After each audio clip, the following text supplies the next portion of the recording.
mentality has left a mark.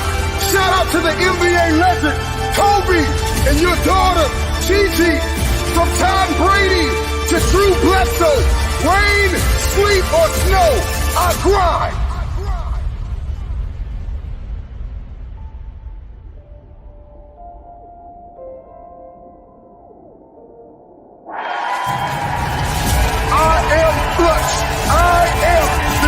Maker. Clip it. Let's go. I am the game changer.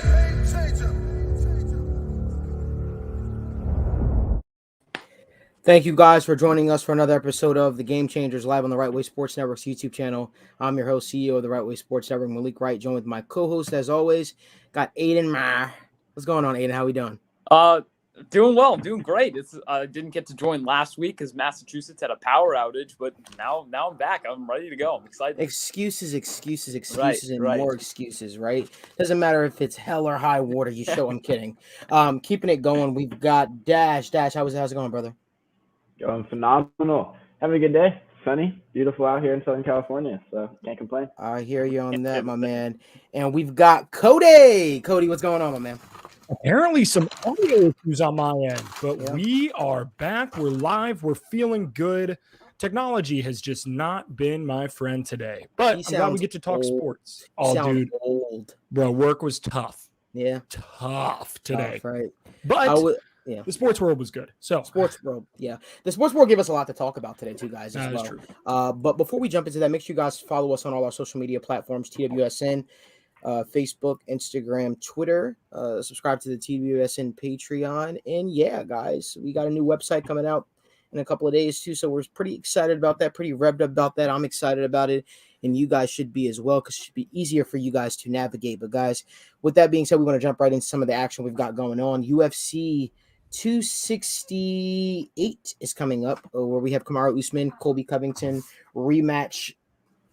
Probably it was about been 2 years in the making. 2 years in the making at this point, or a year and a half in the making, something like that. And I just want to go around really, really quickly. Is anybody expecting the welterweight championship belt to change hands on Saturday night, or do we all think Kamaru Usman is going to retain his belt? Dash, we'll start with you.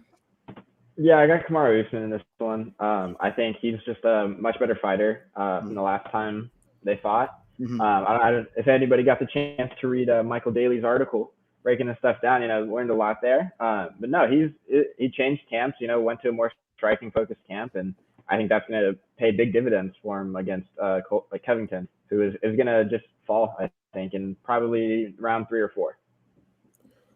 Okay.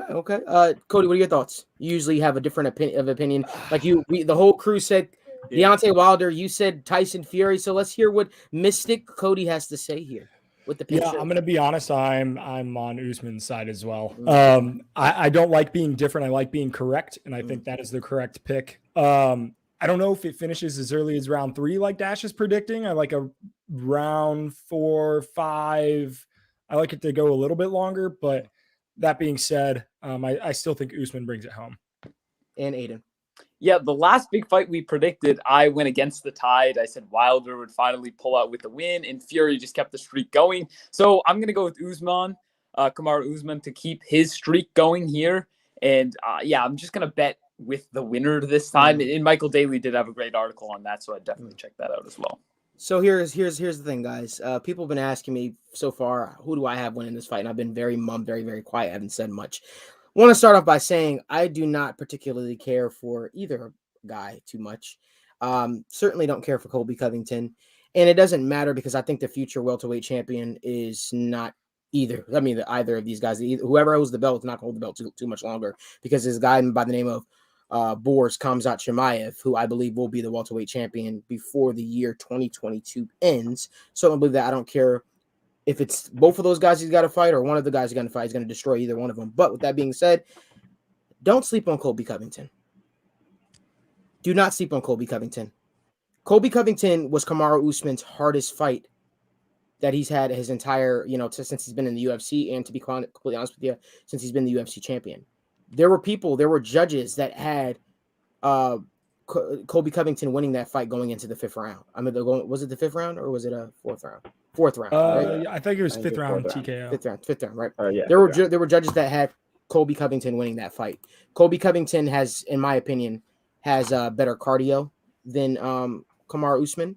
He can push Kamaru Usman. Kamaru Usman broke a few times in there where you see he was just trying to, get a breather, get a break. And that's the type of fighter Colby Covington is. For as brash as he is, for people not liking his personality, the kid could fight. The guy could fight. And I just wonder what's going to happen if Colby Covington, who's an all-American wrestler, goes out there and decides to wrestle the wrestler. What happens? We've seen Kamaru Usman be the hammer, but we've never seen Kamaru Usman be the nail. So all I'm going to say with that, guys, is I kind of like Colby Covington in this fight. Ooh. I kind of really like Colby Covington in this fight. It seems like Kamaru Usman wanted to fight anybody but Colby Covington again, and I wonder why. Don't get me wrong. Colby Covington lost against Kamaru Usman, but I just think that too many people are just looking at this fight as an afterthought. Well, I learned my lesson last week where Glover Teixeira became the oldest UFC champion in history at 42 years old, where he beat Jan Blachowicz, and everybody thought Jan Blachowicz was going to win that fight. Everybody said Glover's too old, except for Dorian. Dorian predicted Glover was going to win that fight as well. So I'm going to take this. I'm going to say the same thing here, guys. I think a lot of people are overlooking Colby Covington, and that would not shock me one bit if Colby Covington walks out of Madison Square Garden as the new UFC welterweight champion. But we want to keep it going. Thoughts on the college football playoff rankings? The playoff rankings came out. Cody, you got that for us? What exactly were the rankings? All right. So number 1, Georgia, no surprise. They are far and above the best team in the country. And I don't think that's really up for debate, to be quite honest, at least resume-wise. Resume-wise, they have the best resume. They are undefeated. They do play in the SEC. They have some great wins against Florida and Kentucky and Arkansas, and really have not played anybody close. So they look great. They're number 1, deservedly so. Alabama comes in at number 2. I think the committee did all of the favors to Alabama that they could absolutely do by ranking Mississippi State, who's a 3-loss team. Quite frankly, they aren't good. Ranking Texas A&M as high as they did. Here's my issue with Alabama isn't that they are not a good football team. They are absolutely a good football team. Great. And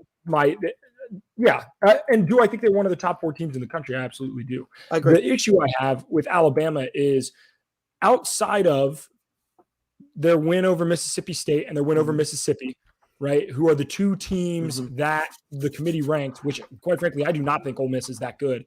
And I am the one who put a massive preseason bet on their over-win total. They don't have wins against anyone. They have a win against Florida by 2 points. Like, that's great. Outside of that, like, what are we doing here? So I like Alabama, just not at 2. My issue with it is there's a very legitimate possibility with how the rest of this plays out that we end up seeing a very one-sided playoff going forward. So you get Michigan State at 3, right, which deservedly so, undefeated, just knocked off number 7 Michigan at Michigan, right? Great game. They're a good team, right? But we're going to get into a situation where they and Ohio State are essentially going to be playing for a spot, and I don't like it. And here's why. If Ohio State at 5 beats Michigan State wins out, but because Ohio State has the head-to-head matchup, Ohio State will be ranked higher, right, and go to the Big Ten championship game. Ohio State wins a Big Ten championship. You then have 1 loss, Big Ten champion Ohio State. You have 1 loss, Michigan State, whose only loss was to the Big Ten champion. If Alabama beats Oregon in the SEC championship, which is a possibility, I don't think it's going to happen, but I mean, that game is just about as toss-up as any game Georgia's going to play all year. We could end up with the college football playoff being 1 loss Georgia, 1 loss Alabama, 1 loss Mississippi or Michigan State, 1 loss Ohio State, a 2-conference college football playoff, which would be an absolute disaster, a complete and total disaster in terms of it's an invitational at that point. What are we doing? It's essentially the Rose Bowl. You're playing the Big Ten against the SEC instead of the Big Ten against Pac-12. So I hate it. At number 4, they have Oregon. They absolutely set up Oregon to be just absolutely demolished because they don't play anybody the rest of the year. So Ohio State will take over that 4 spot. And then putting UC at 6. That was our next question right there. That, you know, a lot we know that we have a huge, you know, follower base from the Ohio, you know, area. Yep. Some are Ohio State fans. A lot of people are UC fans, so on and so forth. And a lot of UC fans, right? Feel like UC was snubbed. Yeah. Let's talk about that. Cody, they beat your Notre Dame Fighting Irish, right? So let's talk about that. Do you think UC deserved to be one of the top 4 teams in the country, or do you think that Cincinnati fans are just being homers, so to speak? What are your thoughts? Do I think they deserve to be one of the top 4 teams in the country? Not yet. That being said, when you look at what UC has been able to do, they have a win against top 10 Notre Dame on the road, which they ranked Notre Dame lower than the AP poll. The other thing that the college football playoff did that the AP poll did not is they did not rank Houston or SMU. So going out of their way to say that Cincinnati will not have a ranked over a top 25 team this year outside of Notre Dame. So that is, quite frankly, they did them pretty dirty. I want to say this, guys, and please, if you guys have any thoughts on UC being left off the college football playoff rankings, feel free to comment in the chat. We respond to chats, and we'll definitely put them up here on the screen. But continue, Cody. Yeah, and the issue is when you look at Ohio State and you look at UC, I understand why Ohio State is ranked where it is. They are an absolute buzzsaw year after year. They are incredibly talented. They made it to the college football playoff finals last year, like a very, very, very good football team. But what on their resume has anything better than Cincinnati's at this point? Because when you listen to the committee, they say, this is not predictive. This is how the resumes stand as is. Notre Dame is a top 10 team. So Cincinnati has a win over a top 10 team. Ohio State does not. Ohio State has one win over a ranked opponent. That is Penn State. They beat by 11 at home. Congratulations. You beat Penn State at home. That's not, nobody should be taking a victory lap on that. And then they lost to Oregon at home. So essentially what the playoff committee said is, look, as long as you have good wins or you have a hell of a reputation, it doesn't matter what you do or who you lose to as long as you don't lose more than once. I don't like it. I think they really set it up to, quite frankly, be a boring college football playoff. You're going to get 3 of the 4 teams that you see every year. And then you're going to get Michigan State in, who's already been to the college football playoff once. So let me pose this question to you, and feel free, Aidan, to jump in at any point in time in this conversation. Who would you have replaced Cincinnati with in the top 4? I'm an Oregon fan. Get Oregon out of there. We lost to Stanford. Yes. Why are we in the top 4? Why? Like I saw one thing. It was like, oh, Cincinnati isn't in there because, well, the last few games they haven't been playing that well. Well, like, wait until you find out. Like, Oregon lost to Stanford. Ever since Oregon beat, if we want to talk about ever since Oregon beat Ohio State, they've been struggling, man. I watched a game a few weeks back where they were struggling to put away Cal at home. Cal had 7 plays inside the red zone to end the game, and they couldn't find a way to punch the ball in. So I honestly think I didn't want to be the guy to say that, but I honestly think I personally thought UC should have replaced Oregon, in where they are. And understanding like these powerhouses like the SEC, such as Alabama, such as Georgia, we could sit up here and speculate all day, right? We could say, would UC do? What would UC do against Bama? The fact of the matter is, if I'm being honest with you guys, and you guys might hate me for this, I don't think UC would stand a chance against Bama. I think they're a tough, competitive team, but they do. But that shouldn't even matter, right? The fact of the matter is, they deserve to be ranked. They deserve to be one of the top 4 teams in the country because they've certainly played like that. And people saying that their schedule is weak, and I was one of those people saying the schedule is weak, but at the end of the day, you can only play who's in front of you. And the fact of the matter is, everybody that they played, I know they struggled against Tulane a little bit, but everybody for the most part that they've played, they've dominated. Yeah, they've dominated. So I mean, it's interesting. What Notre Dame also not as bad of a team as we think. Like they played Oklahoma pretty close too. Like that, them struggling against Tulane shouldn't be the end of the world. which that was one thing that the college football playoff actually got right, was ranking Oklahoma at 8. Like they don't have what their best win is against Kansas State, 5-3 Kansas State. So I agree with where they ranked Oklahoma, but if UC wants to make it to the college football playoff, several things need to happen. They need Michigan State to beat Ohio State. They need Georgia to beat Alabama. They need those two. They need Ohio State and they need Alabama to have 2 losses. And I still would be concerned that a 2-loss Alabama would get in over an undefeated Cincinnati. Yeah. Keeping the conversation going here. We appreciate everybody who's joining us in the chat right now. Got 29 people live on the Twitter right now. Got some people live here in the YouTube channel.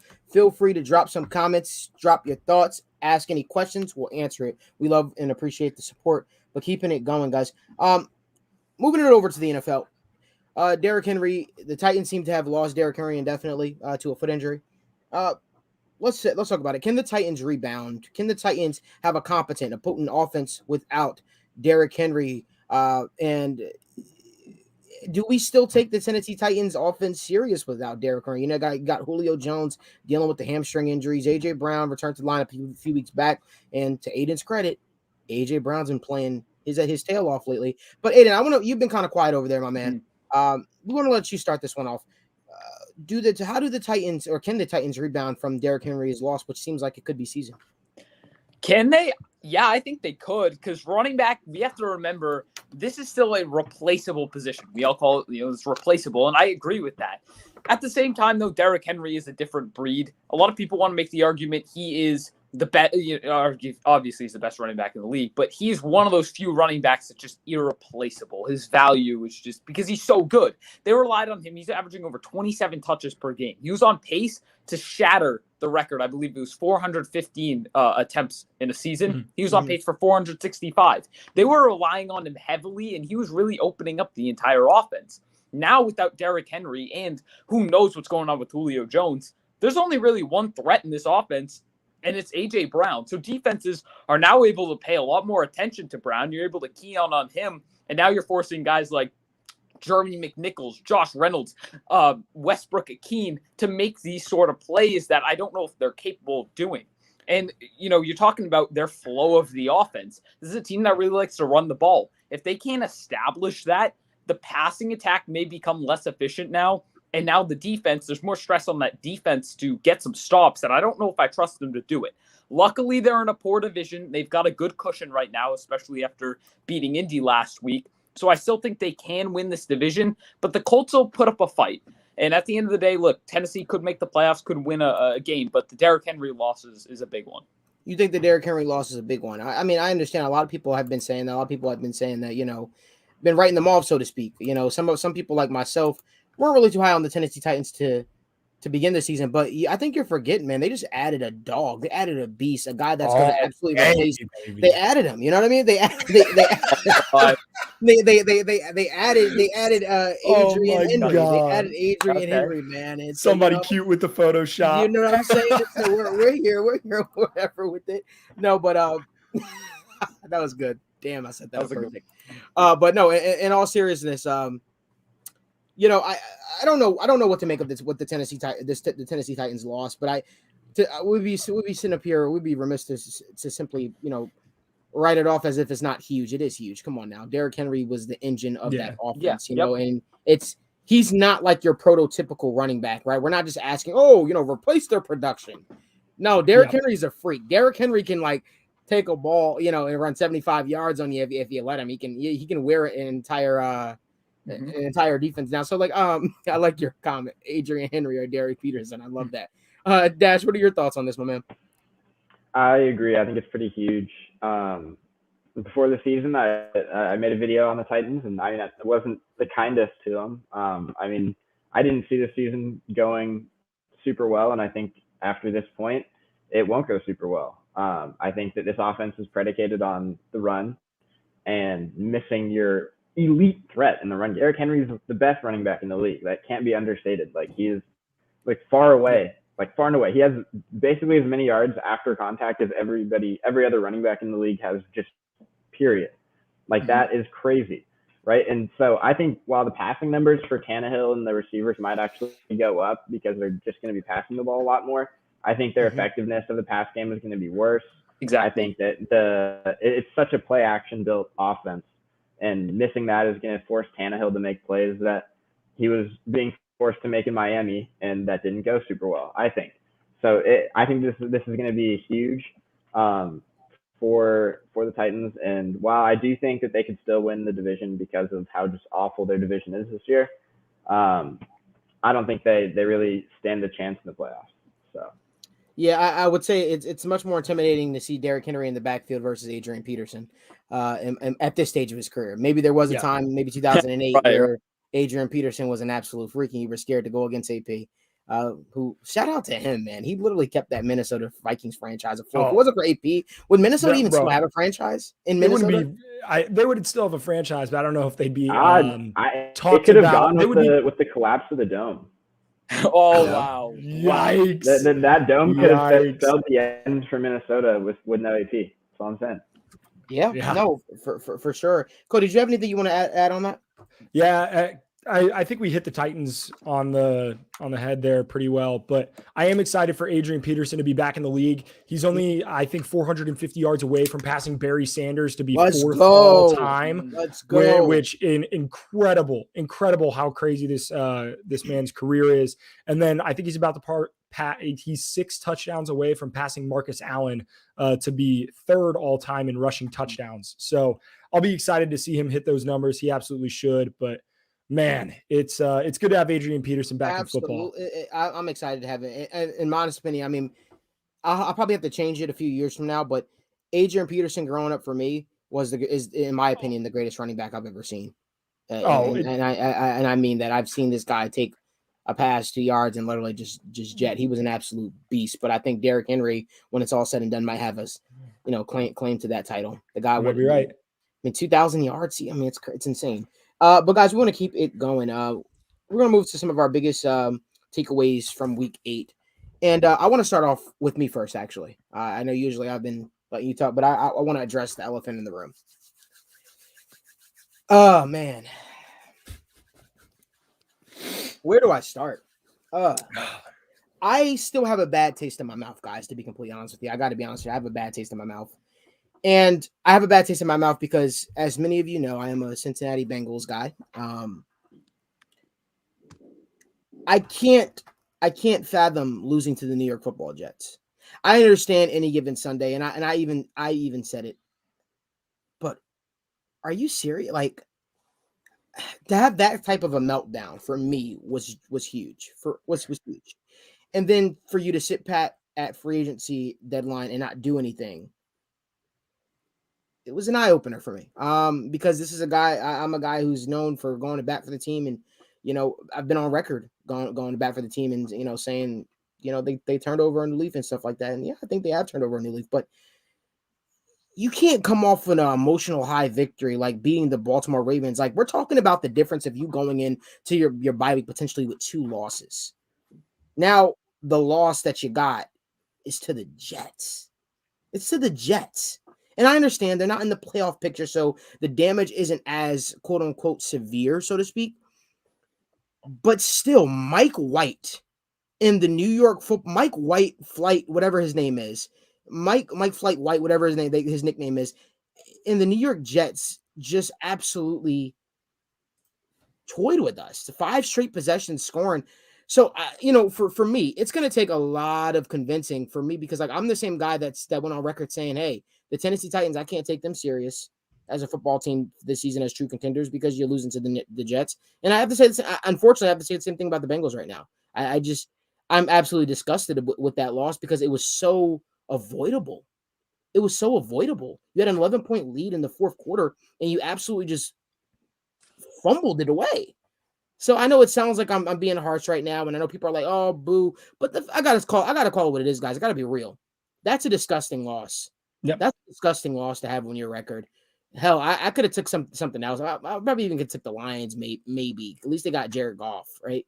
But no, you lost to Mike White and the Jets, man. After coming off, everything was in front of you, man. And just with that loss right there, everything, you're back looking up. It's like when we take 2 steps forward, we take 3 steps back. So again, maybe I'm being too hard on the Cincinnati Bengals right now, but that was absolutely disgusting to see us lose to the New York Football Giants because we're better than that. And we know we're better than that. And everybody on the show had blindly picked the Cincinnati Bengals to win this game. Aidan said, there's no way the Bengals are going to lose to the Jets. And Mike White, well, there is a way. And now Mike White's jersey to, put the nail in the coffin is hanging up in the Pro Football Hall of Fame because he was like the first player in his career start to pass for over 400 yards, something like that. Cody, you've been pretty hard on the Bengals. Yep. And I've pretty much ripped you. I know there's some things that you – is there a Week 8 takeaway that you have? There is. And while you've talked about the Bengals, so I don't need to. Aidan, I'm going to go and steal your thunder and talk about your team. Okay. The Patriots are playoff contenders. And I understand. Cody, sorry to cut you off. I'm so sorry to cut you off. Who said that? Who called that? Who called that? No, not just you. I did. I literally told people on the show last week that those damn Patriots were going to beat the Chargers. Oh, okay. I said it. You did. And I'm not shocked. Justin Herbert is who we thought. I'm joking, but continue. Yeah, look, Justin Herbert did not look great, quite frankly. I do have some concerns with that Chargers team, but I like to have some feel good in me. And the Patriots, the way they play football makes me feel good. They play sound. They play deliberate attacking offense. Their defense is as consistent as any in the league, right?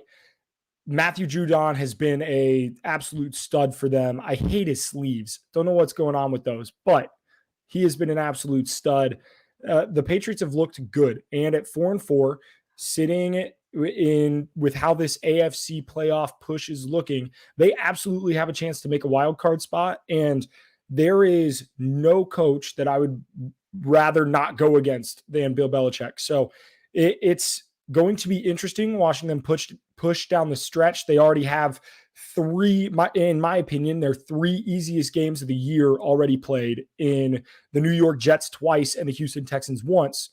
But they have some pretty good talent on that team. I'm excited to watch them as we head into the backstretch of the year.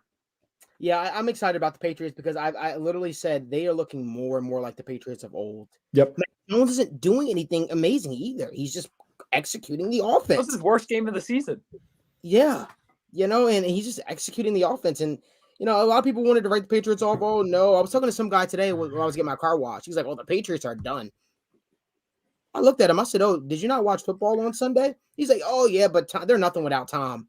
I said, yeah, you didn't watch football on Sunday. I said, the Patriots are looking really, really good under Mac Jones. You see, Aidan got that little Patriot confidence with him, too. He's smirking down there, all excited right now about his team. I've got nothing to say, but we know he's got a lot to say. Again, I'm just happy for Patriots fans because, I tried to explain to them there is life after Tom Brady. You could have success after Tom Brady, and I wouldn't bet 2 years, on Bill Belichick. I think that last year was a needed year. It was a rare year for the Patriots, but it was a necessary year for growth. So I'm excited to see that all happen. But Aidan, what were your week 8 take? What was a week 8 takeaway for you? Carson Wentz. What was that? Okay. Listen, I know we started against the 49ers too, so this very well could have been a week 8, going into week 8 takeaway as well. But what are you doing? Consistently, we see just a dumb turnover with Carson Wentz, and there's talent there. I still believe there's something there with Carson Wentz. We see flashes of it. The Baltimore game, he looked fantastic.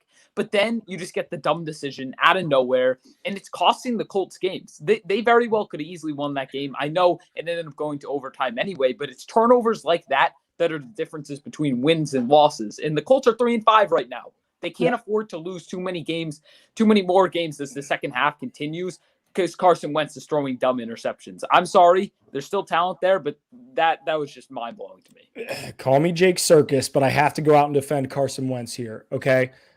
The play call there was the worst. It's one of the worst I've ever seen. You're calling a screen where you move 3 offensive linemen out with inside your own 5-yard line. What are we doing? You put the best case scenario was a safety, and then you still don't get the ball back. That being said, his overtime interception was just as bad, if not worse than that one. So he did have a tough looking week against a division rival. That's when the Colts needed, and they didn't get. Dash, what about you? What are your thoughts? You're muted, Dash. You're muted. You're muted, buddy. We can't hear you. Yeah, I can't. Experiencing some technical difficulties. Man, it was my audio at the beginning of the show. Now it's Dash's. What's going on? We're next week. Yeah. How about that? How about this? Contagious. How about a week 8 another week 8 takeaway? What's going on? When are the Lions going to break through? When are the Lions officially going to break through? I mean, we're talking about. We got to stop predicting wins for them. we just got to let it happen naturally. Betting on the Lions. Betting on the Lions. Betting on the Jaguars. Ugh. Awful, right? Dash, what are your thoughts? What is your week 8 takeaway now that we can hear you, buddy? Yeah, so my week 8 takeaway was also from the Bengals game. And yeah, I think that this is a team that's competing for 2022, is what it looks like to me. Dramatic loss, okay. Wow. Dramatic but just based on not doing anything in free agent at the trade deadline, it seems like okay, we're almost making a decision. All right, we're pushing for it next year. And then I mean, before the Bengals game, I was joking around with one of my friends. I said, what if this Mike White guy, Ryan Finley's us like we did to the Steelers? And sure enough, it happened. And the whole game, I couldn't just stop laughing and smiling because I had this feeling. And that's the same feeling that I've had as a Bengals fan for years and years and years. So I'm saying next year, maybe people are going to hate me for it, maybe not. But I think that this year, this team it's going to be tough. It's going to be really tough. Still got to play the Ravens and the Browns twice. Hard divisional games, and we'll see how they bounce back. But it was definitely tough losing to the New York Jets as the top seed in the AFC. I can't help. Yeah, Aidan, you go first. Sorry, no. Are you sure? Yeah. Listen, I just thought that's one loss. Before this week, we were talking, man, can the Bengals win a playoff game? But now one loss to Mike White and the Jets. Granted, it was one of the worst losses I've seen of the year. It was absolutely shocking. It's inexcusable. I think the Bengals got in over their heads, but this was a humbling experience. Okay, and I know they've got a tough schedule, but you're 5-3 right now. The roller coaster went too high. I think after one loss, we're already going to pack it in and go to 2022. I think it's way too early for that. I get it. I think the problem is that the expectations got entirely too high to begin with, right? Like we're saying that the world is falling apart. The world should have been predicated on one win against a plus 500 team on their schedule so far. They have 4 wins against 500 or lower teams. It is what it is, right? You have to beat the guys in front of you, and they have to beat teams like the Jets in order to be successful. But that being said, it's still we have a lot to prove. Because we don't have the reputation of Aaron Rodgers and the Packers or Bill Belichick and the Patriots or Tom Brady and the Buccaneers. We don't have the reputation that goes with that yet. We can. We could talk about Joe Burrow and the Bengals here in a couple of years, but we got to earn it first. And I think we put the cart before the horse a little bit. I disagree. I think that the Bengals, I think this is a very young team. Yeah, and I think there's something – hold on, Cody. I think that there's something to be said about learning how to handle success and learning how to handle wins. This isn't a team where we're looking at where we're saying, oh, we're competing for next year. It's, they have a top 10 defense. I mean, outside of this past week was an outlier. And with regards to the defenses, and I've been tough on the defense this week, but I will say this. For as crappy as our offense has played in some games this season, our defense was, our defense is due for a bad performance. Let's just say that. It just seems like this was the worst week to have a bad performance because you let Mike White and the Jets put up 500 yards on you. I don't think that this will be an ongoing thing. I don't anticipate it being an ongoing thing. I think it was a smack in the face. And, hearing from people inside that building and how they're going to respond from this loss. Well, I'm from the show me state, right? You got to show me at the end of the day. But it seems like they're taking the rest of this season extremely personal. Because they know that it's nobody to blame but themselves for how they did play. I don't expect the Cincinnati Bengals to overlook another football team the rest of the season, but we'll see again. That's Daniel, what I thought after the Bears. That's what I thought after the Bears game. That's what we were saying. But here's the thing. Here's the thing, Dash, about that Bears game. Here's the thing about that Bears game that people aren't picking up on. Joe Burrow was still being coddled by Zach Taylor at that point. Zach Taylor's play calling was atrocious. Hold on one second. Joe Burrow was coddled by Zach Taylor. Joe Burrow was being coddled by Zach Taylor because he was coming off of the injury, and especially dealing with that Bears defensive line. He didn't want to subject him to a lot of hits and stuff like that. So the play calling in that game was absolutely atrocious. I don't think that Bears game was a thing about the team playing down to the thing. I think it was a terrible play call, and the defense was even good in some aspects. I think that's what that was about. So the Bears game and the Jets game are completely two totally different games. The Bears game was on the coaching staff, and I'll say this. I think the Jets game was an outlier. But Danny, I want to jump to you. Yeah, I mean, the biggest thing for me is looking at this team, and obviously, yes, they lost to the Jets. It's tough. Okay, it's a letdown game. It's not like this Bengals team sucks, right? I point to this Bengals team, and their 3 losses have all been by less than a touchdown. So, okay, they're sticking with teams close. There is no huge hole on this team. And the fact that this week they just had arguably the biggest win in maybe the past 3-4 seasons. They were due for a letdown. This team was due for a letdown, and even when I was watching the Jets game, it's not like I'm saying their offense is terrible, their offensive line sucks, or their defensive line sucks. They gave up most of their passing yards, or their defense gave up most of the passing yards to running backs, and like within 5 yards of the line of scrimmage. So it's not like this defense was getting cooked. It was the easy stuff. So the Bengals, I still think that they're playoff contenders. I still think they can win a playoff game, and I'm just happy that they haven't lost a game by more than a touchdown. Yeah. All right. They definitely have played everybody close. Oh, yeah. All right. Just transitioning to the next thing that we want to talk about here. Aaron Rodgers out with COVID, unvaccinated. Did anybody else not know he was unvaccinated? I was under the impression he was. I think that was an assumption. But I mean, hey, that's going to be huge for Green Bay. Like this, yeah. we have him. I've seen Green Bay #1 multiple power rankings this week, and they're down the best player in the league. This is huge. Let's talk about it. What do you guys think this is going to mean for the Packers? Daniel, go to you. The biggest thing that I really want to touch on is the fact that it was shown. I saw some videos today. He said he was vaccinated, or the word immunized. He used was immunized. Aaron Rodgers, that was intentional as hell. Yeah, and that's what it's funny because I mean, if it's any other person, they're getting criticized, they're getting scrutinized, and I don't know. It's just Aaron Rodgers. He's the former MVP, so people aren't gonna talk down on him. But looking at an actual football, the people are gonna look at like actual football standpoint. This week against the Chiefs, like I want to say that you're supposed to hammer the other team. The Chiefs are bad.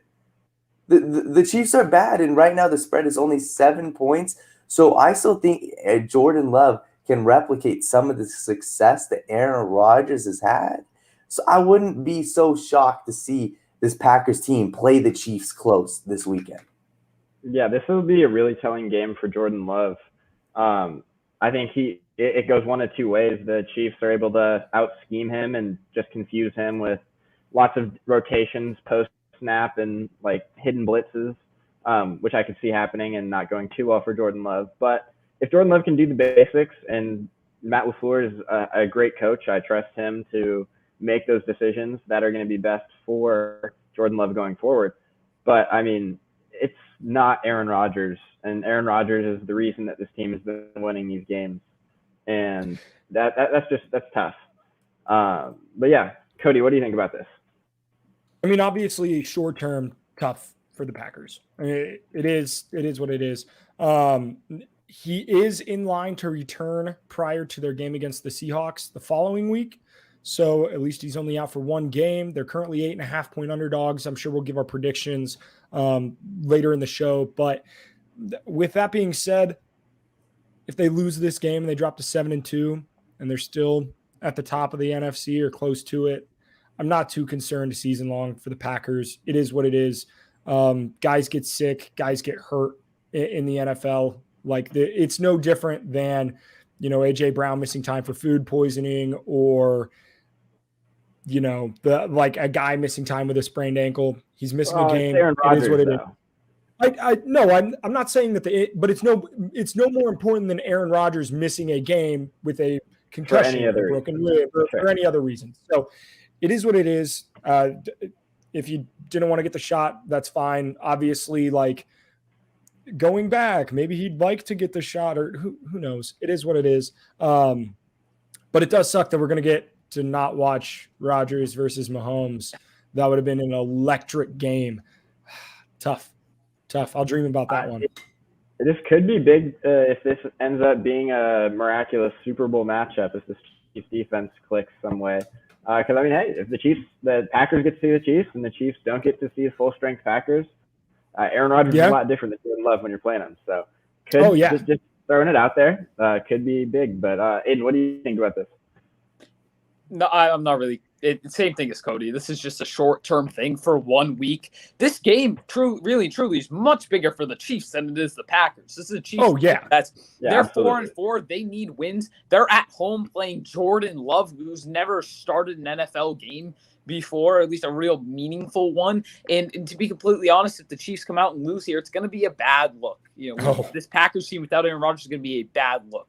I know we're going to get to our picks later, so I'm not going to spoil who I am picking. I think Cody and Daniel did a good job covering most of what I would say anyway, though.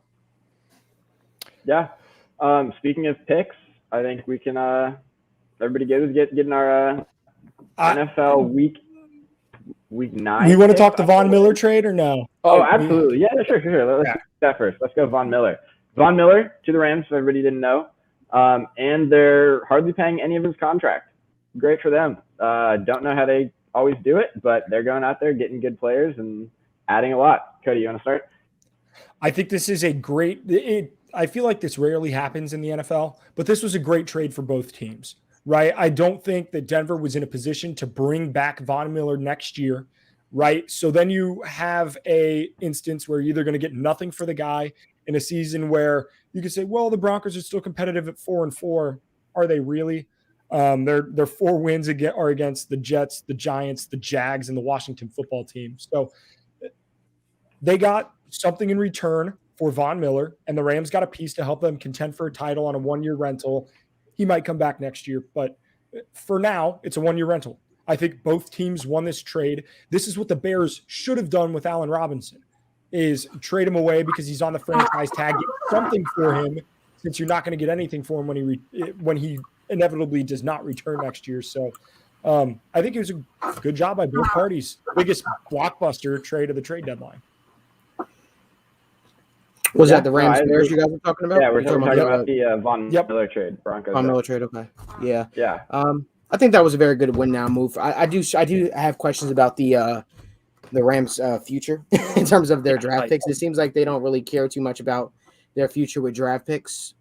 So I question what the future looks like for them when it comes to their draft picks. I saw somebody tweet the other day, draft picks are overrated. I'm like, we say that until it's draft time. Yep. and then you see a young player that could help your franchise for not just a year or two, but for 5+ years essentially. And now you're looking down a pipe hole and you don't have those picks to pick from. So I don't know, but get on the Rams. If it doesn't amount to to a Super Bowl in the next year or two, I expect the pitchforks to be out for Sean McVay and the Rams GMs. But we'll see. Did we touch on the Aaron Rodgers situation already? Correct. Yep. Okay. Want to keep it going. Obviously, a heavy situation took place this week, guys.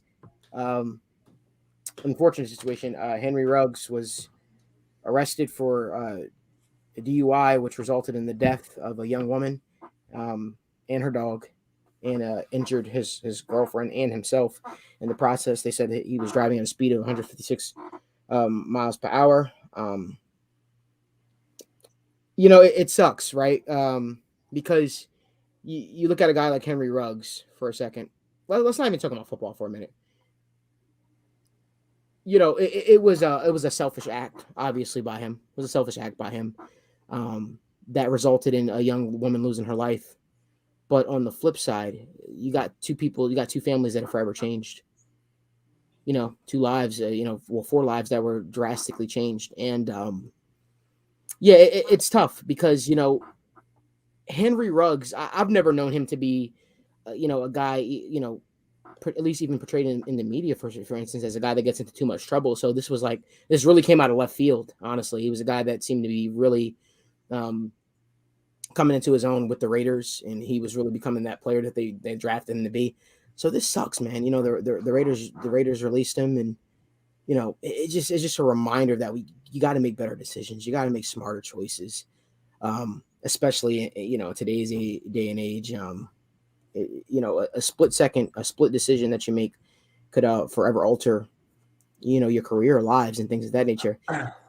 Cody, I want you to touch on it though. What were your thoughts on the Henry Ruggs thing? We don't want to spend a crazy amount of time on it because it is a touchy topic, and it is one of those things where where a lot of the information is still being gathered and things of that nature. But just the initial thoughts, it seems like the facts that we have is he was arrested for a DUI. His blood alcohol level was 2 times of the normal rate, and he was also an illegal firearm found in the car as well. So those are the facts that we do know. What are your thoughts, though, Cody? Yeah, it's an incredibly saddening story for both Henry Ruggs. Obviously, you hate to see bright young talent, an incredibly exciting player who's no longer going to get to fulfill his dreams of playing in the NFL. On the flip side, obviously, the incredibly saddening loss of the young woman and her dog. And there is zero excuse for drunk driving. With today's phones, anyone is a call away, Uber, Lyft. It comes down to being responsible, and he wasn't, and now he will pay the consequences for those actions. It's incredibly sad to hear, and hopefully we don't hear any more stories like this going forward, because it's if you take football completely out of it, a young man lost his future and a young woman lost everything. So we absolutely can't have it. Do not drink and drive. Cody, I think you pretty much summed it up for all of us. I don't think we need to touch too much more on that. I think that was the perfect segue. Before we want to get into the week 9 predictions that we have coming up and things of that nature, but I do want to ask about the Cowboys. They probably were the team that impressed me the most this past week. They found a way to win. They found a way to gut it out without Dak Prescott. I just want to say this about the Vikings too. Absolutely fraudulent. Oh, Daniel. Absolutely fraudulent. Oh no, Daniel. Who's been saying it this whole time? I'm so glad. I'm so glad you're back on the show for this, Daniel. Oh, it brings cheer to my soul. The opportunity was right there in front of them. I certainly, a lot of people were saying we were switching our picks to the Vikings. Mm-hmm. And they couldn't capitalize. I mean, they had their players, they had their guys in, and it just seems like the Cowboys didn't care. Cowboys didn't care about as Matt Levine would say, the skull chance.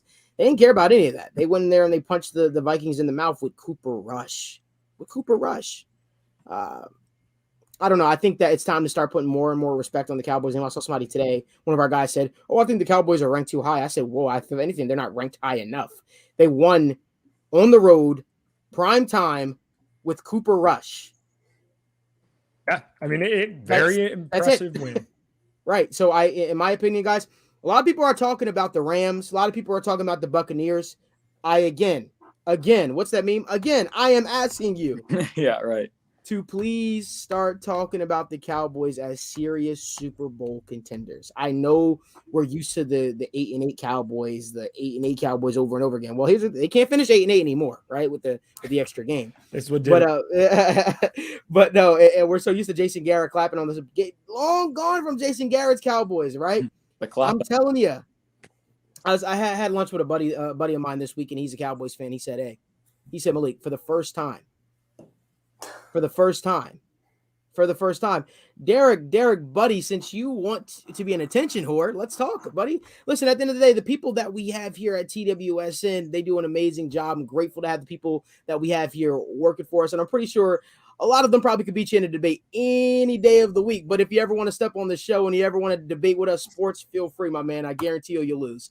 But keeping it going, I just think it's time to, put more and more respect on the Dallas Cowboys name. My buddy said, Malik, for the first time, I am super, super excited about the Dallas Cowboys, and I certainly think that we have a real opportunity to really, really do something special. And I said, I know in the past, I'm like, oh, same old Cowboys. How about, I used to always mimic him and say, how about them Cowboys? Things of that nature. But no, man, the guy's looking really damn good. He's looking really, really damn good. The Cowboys looking good. And this is all without Dak, right? Yep. So if they can win, I think it's really, really important that they're learning how to win games without Dak Prescott. So the fact that they were able to go in Minnesota, and a lot of people see them as the big bad Minnesota Vikings and do that to them, hats off to them. Kirk Cousins is a fraud, though. Does anybody have anything else they want to add to that before we jump to the next thing? Nope. Okay. Want to keep it going. Week 9 predictions. Aidan, this is where the floor is yours. I'm going to shut up and let you carry the show from here on out, my man. Sounds good. So we're going to start with Thursday Night Football. Mike White is traveling on the road in prime time this week, going up against the Indianapolis Colts. And the Colts are coming off a brutal loss that we talked about earlier. But does the Mike White legend continue this week? Cody, start us off. No, it does not. The Colts win this game. The Colts have been pretty decent at home. They played the Rams well at home. Give me the Colts in this one. But 10.5-point favorites? Okay. We'll see. Dash?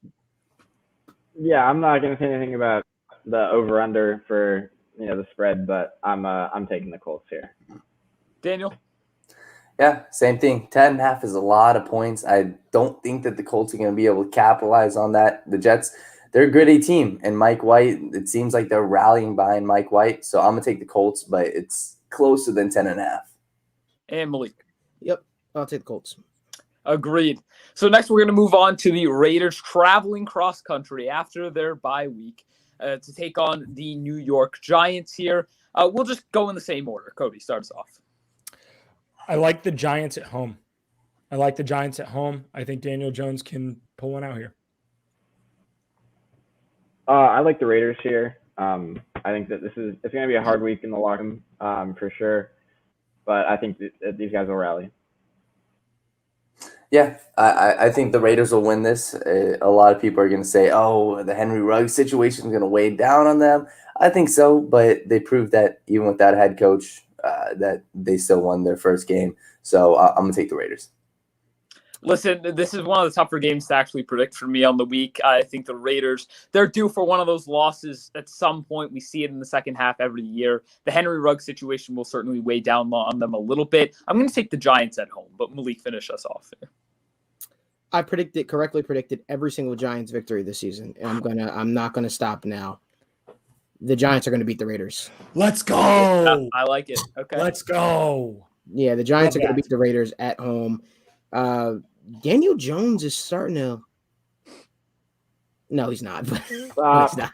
I tried to say it. He's not doing too bad. He's doing all right. No, but the Giants are going to win this one. The Raiders got coming off. There's a lot of emotions in that locker room. They lost. They didn't just lose a player, right? They lost a playmaker. They lost a guy that was special for their offense, and they don't have that guy, that dynamic player anymore on that offense. So yeah, give me the the Giants. Sorry. All right, let's move on to an NFC South matchup. Falcons traveling to New Orleans. Saints without Jameis Winston. Cody, as always, start us off. Saints at home, man. That dome was loud against the Buccaneers. Give me the Saints. Yeah, Saints are a more complete team. I like the Saints here. Matty Ice on the road. The Saints have played 2 tough, close games. I think there's a little bit of letdown after last week's big game. No Jameis Winston. I think the Falcons finally turning on and win this game. I'll side with Daniel here and take the Falcons too. My pick will be on the Patreon. Okay. Falcons are 2-1 away. Moving Something on to tickle to a about. game that I think we're all going to be on the same page for, but the Bills traveling to Jacksonville to take on Urban Meyer and the Jaguars. Yeah, Bills. Let's break a table. Bills. Bills Mafia. Yep. No. Stop. Mike White did Don't it. you say it. Mike Not White. even Don't you close. He's say not even it. gonna say Listen, it. He's not even Listen, gonna say it. Not even listen. close. Mike White did it. So I think we should hold. I'm very weary about just picking the same thing now. But I'm gonna take the Bills to win this game. But remember me saying this: if the Jaguars win, remember the conversation. Actually, this was a status of everybody that goes on that Manning cast on Monday night loses the next week. So Josh Allen was on the other night. I'm just saying, like, listen, I can't pick the Jaguars to beat the Bills, but Yeah. Malik, you might have a point there. The Jaguars are due. The Jaguars are due for another one soon. Oh my. Are they? Are they? due. Maybe week 18 when It's life in the Houston? NFL, man. It's life in the NFL, man. Any given knows? Sunday. Any given Sunday, trust me. Yep. Don't overlook any team. It's not college. Browns. This is another divisional matchup. Browns traveling to Cincy and take on the Bengals. Cody? Bengals at home. You can't tell me with whatever is going on with the Browns right now and Odell Beckham Jr. and that whole situation that everything is right on that ship. Give me the give me the Bengals at home. I'm officially worried about the Browns. Yeah. I like the Bengals at home as well. I think that they're going to bounce back. Just beat the Ravens, huge divisional game. I think that they're going to be really pissed off this week and come out and beat the Browns. The Browns are a mess. I was huge fans of the Browns before the year, but the Browns are a mess. The Bengals are going to bounce back at home. I think Bengals win this one comfortably. Yeah, give me a Cincy bounce back game at home. I don't know. We'll see. I don't know. All right. I don't know. All right, then. All right, moving on to Patriots traveling down to Carolina to take on the Panthers. Cody? I'm going to keep this one on the Patreon, but this is one of my favorite games of the slate. I think Patriots here. I can't believe in the Panthers again until they're healthy, and even then, I don't know about Sam Darnold at this point. So I'm gonna go Patriots. Patriots are a tough football team, man. We were talking about them maybe not making the playoffs. Now I think that they are. Sam Darnold's hurt. He hasn't really practiced all week. Give me the Patriots on the road. I'm taking the Patriots, but all they have to do is come into this game, don't get over your head, and we just have to hope that PJ Walker, assuming he does play due to Sam Darnold's concussion, doesn't pull off some magic. But as long as the Patriots stay disciplined, stay locked in, there should be no excuses for them to lose this game. They should win. Pick will be on the Patreon, and you can check out the Patreon and see me pick the Patriots. Bro, yeah, I'm telling you, it's almost PJ Walker time. I called this at the beginning of the season. PJ Walker time. You saw what I said. We saw what I did there, Dash. Dash laughed. The pick is on the Patreon, and watch me pick the Patriots. Patriots are going to beat the Panthers this week. Sorry, Matt Rule. Broncos versus Cowboys. Cody, kick us off. Give me the Cowboys. Hopefully we get to see Dak Prescott back. That would make me feel a little bit better about this because that Broncos defense is good. They are good, but give me the Cowboys in this one. Yeah, I'm taking the Cowboys. I think it's going to be an interesting locker room atmosphere in Denver with Von Miller gone. That's the soul. That is the leader of your defense, and he has been for so long. So I think that the Cowboys can come out and have a good week here and get the dub. Yeah. Their defense has looked really beatable, and they almost lost to the Washington football team last week. Give me the Cowboys, with or without Dak. Agreed. Cowboys. All right, moving on to this is a good matchup. Assuming the Vikings can bounce back because they're going on the road to take on. I'll start this one off. What is yours? Ravens by decapitation. The Ravens are pissed that the Bengals went into M&T Bank Stadium and beat them. I promise you, this will be the Ravens will let all. It's gonna be bad. It's gonna be bad. That's all I'm gonna say. Okay. Daniel, you got anything different to say? Ravens ain't losing twice in M&T Bank Stadium. They aren't. Ravens are winning this game. Listen, I've been on the Vikings train all year, and I still somewhat believe in them. I believe in Kirk Cousins. The Ravens coming off a bye, the Vikings, they showed me nothing last week. It was sad. I was like, that was the game. You go out there and win by 10 points, you're back in the playoff race. I have to take the Ravens this week. Yeah, I'm on the same page. Losing Danielle Hunter for the rest of the season with a torn pec hurts that Vikings team. Give me the Ravens. Yep, Ravens. I'll go Ravens as well, but I will say after that loss, listen, Minnesota definitely played down to competition there. They are an inconsistent team, but they could potentially keep this thing a little competitive because they play up to competition. They play down, so it won't be. I think knowing the Baltimore Ravens and being in our division, Lamar might have his best. Lamar might have his best career game on Sunday. Okay.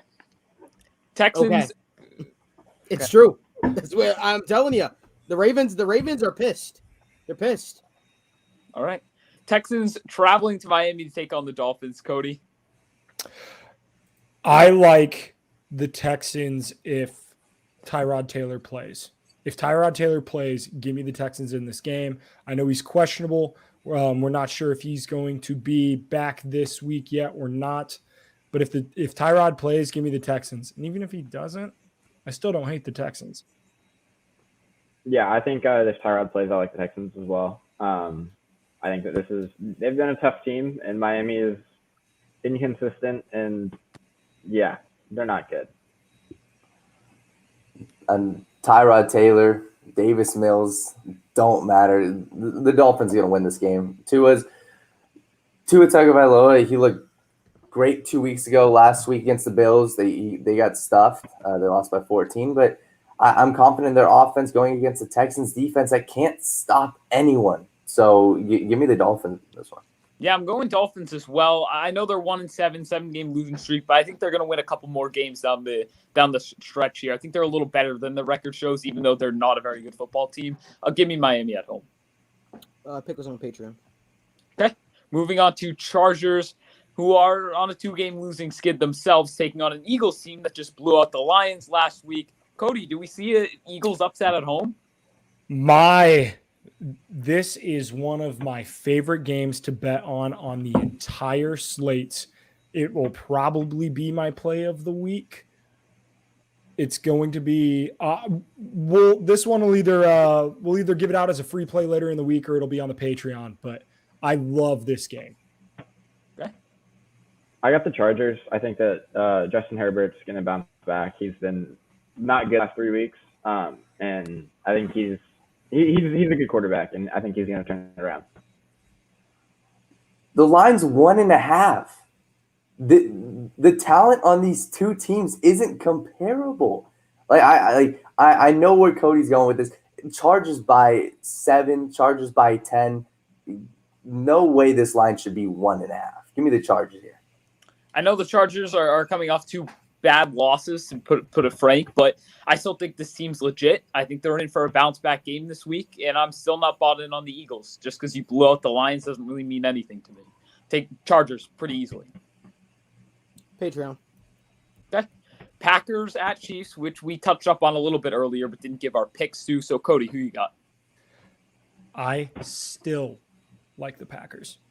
I still like the Packers in this game. The Chiefs are broken. They almost lost to the Giants at home on a long week. Cody, to your point, Zadarius Smith comes back too this week, I'm pretty sure. Yeah. Ooh. Makes me like my pick even more. Let's go. I'm going against the grain. Give me the Packers. Not against the grain with me. I got Packers as well. I'm going to go Chiefs here. But I'm telling you guys, player props, Aaron Jones against that Chiefs defense with the backup quarterback. Love is going to go to Aaron Jones. He's going to be a check down monster. Aaron Jones player props to the moon this week, but give me the Chiefs in a close one. Yeah, I'm gonna go with the Chiefs as well. Jordan Love, if Patrick Mahomes throws a pick, I think Jordan Love's gonna do for a couple in this game, to be completely honest, even against this banged up Chiefs defense. Or not even banged up, they're just bad. Sorry. I didn't mean even banged up. They're the fence. Look, you have the picture of the fence? They are a fence. I'm pretty sure you're about to pull that out. I'll let you get to your pick when I'm taking the Chiefs. This also they did cut Daniel Sorensen. They did cut Daniel Sorensen. So, after John Ross, after that awful PI that he still caught it. That's tough. That's so they're trying, I think, to help. I think they're doing their Those best. pictures of Tyrann Mathieu, he has his hands up like, what are you doing? Oh, goodness. Yeah, my pick's going to the Patreon as well for this. All right. Moving on to a divisional matchup here. And this is the NFC West. It's been one of the best divisions in football, as we kind of all expected. But the Cardinals traveling to San Francisco take on the 49ers, who just picked up a win in Chicago last week. Cody, who you got? There is zero reason this game should be as slated as close as it is. Give me the Cardinals.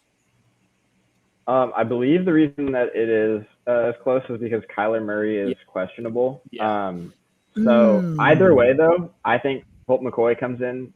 He's their backup. I think even if Kyler Murray doesn't play, Colt McCoy still gets the dub. So I like all-time Cardinals college here. football guy. Love it. Right? Love it. Absolutely love it. Yeah, that's the reason why the line's that close. Kyler Murray's probably not going to play. I'm going to take the 49ers. In their first matchup, it was an extremely close game. Cardinals only put up 17 points, and that was with J.J. Watt. J.J. Watt's out for the year. The 49ers, they have an average offense, but it can move the ball. And I don't think that the Cardinals are going to be able to stop Elijah Mitchell on the ground game. So I think the 49ers can win this game. I took the Cardinals pretty easily earlier in the week, but now that we're getting closer to kickoff here, Kyler Murray doesn't sound like he's going to play. I might honestly go San Francisco. As Daniel said, they played them pretty close the last time out, and now they're at home. They're coming off a win. Granted, it wasn't a great one, but it was still a win nonetheless. Not fully bought in on this 49ers team yet, but if they win this week, even against Colt McCoy, it would be good to pick up a two-game win streak there. But I'm going to go Cardinals, but I might switch that pick. This pick also is going to be in the Patreon. Okay, Malik. He's going to have so many plays on the Patreon this week that somebody's going to get dummy rich following his plays. I'm excited for it. Sunday night football now. We're going on to Titans without Derrick Henry, taking on the Rams in LA. Cody, you going against the grain here too, taking the Titans, or sticking with the Rams? I think people are sleeping on the Titans a little bit with the loss of Derrick Henry. That being said, this Rams team is that good. Give me the Rams at home. Yeah, Rams. Yeah, I don't think people are sleeping on the Titans team at all. At least for this week, the Rams should blow them out the water this week. Something to keep an eye on. Matt Stafford didn't play today in practice. He was a DNP, so something to keep an eye on. Should still be good to go, though, for Sunday, and I'm going to take the Rams for the year. Yeah, I got the Rams. Moving on to our last game of the week, Monday Night Football. Chicago Bears taking on the Pittsburgh Steelers in Pittsburgh. Cody, give us your pick. There might be 7 total points scored in this game. I am incredibly excited for it, I guess. Give me the Steelers. The Steelers are starting to pick up some steam. I think they beat this Bears team and make Justin Fields look like a rookie. I don't know about what Justin Fields is going to look like this week, but I'm taking the Steelers. I like them in this matchup for sure. I made a video on Justin Fields. I think Justin Fields is going to improve, but after his career game or the best game of his career last week, you don't want to face the Steelers defense. So as much as Steelers offense sucks, I think that this Bears offense is going to be stifled. Give me the Steelers. As long as Pittsburgh doesn't play down to competition, they'll win this game. Hate saying it, but the Steelers are going to win this game. It's just tough to ask. It's tough to ask a rookie to go into Heinz Field Monday Night Football and beat the Pittsburgh Steelers. It's just tough to ask, and I think that the Steelers defense is going to have a field day. If Ryan Finley can do it around him. But it was in Cincinnati. Yeah, you're right. This is in Heinz Field, a little bit different. But guys, we want to thank you guys so much for showing up. Popping into the show and supporting us each and every single week. As always, guys, follow us on all our social media handles, TWSN on Twitter, Facebook, Instagram. Make sure you subscribe to the TWSN Patreon. Catch us each and every single Wednesday night, 7:30 p.m. Eastern Standard Time, as you guys can join in the conversation here on the Game Changers. And guys, we got an exciting weekend of sports coming up. You know, we got the NFL, got college football, basketball's back, and we got UFC 268. Can't wait. Really, really pumped. We got the UFC pre-show coming up on Saturday, guys. So we're really, really excited to get things going. But as always, guys, you can catch us next week here live Wednesday night on the show. And until then, we'll see you next time. Have a good night. The marathon continues. The Mamba mentality has left a mark. Shout out to the NBA legend, Kobe, and your daughter, Gigi. From Tom Brady to Drew Bledsoe. Rain, sleet, or snow, I grind.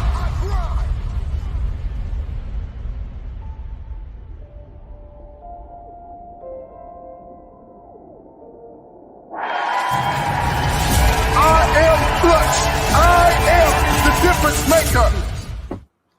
Clip it. Let's go. I am the game